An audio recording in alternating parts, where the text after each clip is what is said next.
அனாவசியமா அரசியல் பேசாதே. டீ சாப்பிடுற இடத்துல கட்சி தெரியாத புயல்கள்லாம் கட்சியை பத்தி பேச ஆரம்பிச்சுட்டாயா? திமுக தோல்வியுற 108 தேங்காய் உடைப்பதாக பக்தர் வேண்டுதல். விளங்கும். நீங்கெல்லாம் வீட்டை விட்டு முதல்ல வெளில வந்து ஓட்டு போடுங்கடா. உங்களுக்கெல்லாம் தேங்காய் உடைக்கிறதுக்கே டாக்ஸ் போட்டாதான்டா திருந்துவீங்க. தம்பி, அங்கங்க ஒரே கெடுபடியா இருக்குது. நானே அண்டர்வேர்ல வச்சு தான் 8000 ரூபா கூப்பனே இங்க கொடுத்துக்கிட்டு இருக்கிறேன். சீக்கிரம் பார்த்து சுதானமா கொடுத்து முடிங்க. இன்றே கடைசி நாள். நான் இப்பொழுது ஒரு டேஞ்சர் சோனுக்கு வந்திருக்கேன். அப்புறம் அவனை கூப்பிடுறேன். நோ வணக்கம். நோ வணக்கம். சோசியல் மீடியாவை திறந்தாலே ஃபுல் ட்ரெண்டிங் உங்க அட்வர்டைஸ்மெண்டா ஓடிட்டே இருக்குண்ணா.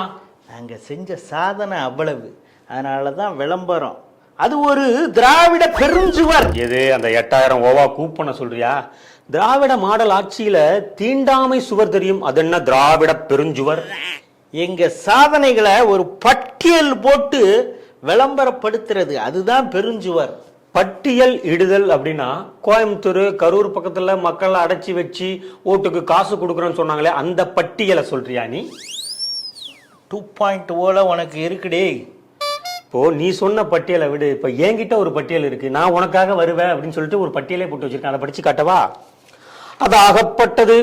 காயல் பட்டியலத்தில் அனுதாக ராதாகிருஷ்ணன் விரட்டி எடுப்பு, விளாத்திகுளத்திற்கு சென்றாக்க கனிமொழி விரட்டி எடுப்பு, தங்கமாண்டேன் விரட்டி எடுப்பு, நீண்ட நெடிய மனிதர் அப்பாவு விரட்டி எடுப்பு, செய்யாறு தொகுதி திமுக வேட்பாளர் ஜோதி விவசாயி என்ற ஒரு விவசாயியால் விரட்டி அடிப்பு, மண்ணச்சநல்லூரில் திமுக வேட்பாளர் கிட்னி திருடிய கதிரவன் விரட்டி அடிப்பு, அமைச்சர் பெரிய கருப்பன்காரை சிறைபிடித்த தொகுதி மக்கள் அமைச்சர் ராஜ கண்ணப்பனை கேள்விகள் கேட்டு ஓட ஓட துவைத்த மக்கள்.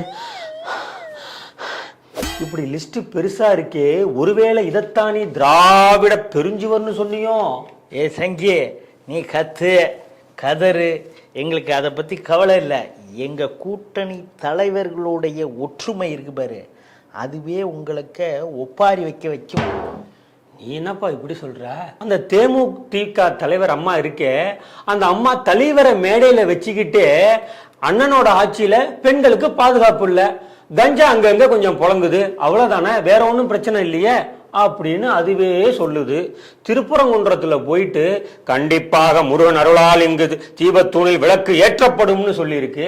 போதா குறைக்கு ராகுல் காந்தியையும் ஸ்டாலினையும் ஒன்னா பார்க்க முடியலையேன்னு 2 கட்சி தொண்டர்களுக்கு ஒரே வருத்தமா இருக்கு.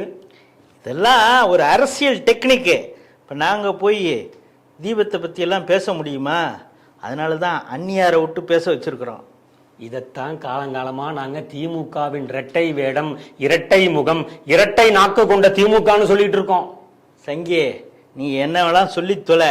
எங்களை பொறுத்தளவு தலைவர் தொடரட்டும், தமிழகம் வெள்ளட்டும் அப்படிங்கிறது தான். நீ கத்திக்கிட்டே கடை. விளங்கட்டும். திருடன் திருந்த மாட்டான், நம்ம திருந்தினா உண்டு. எல்லாவும் பார்த்துப்பா.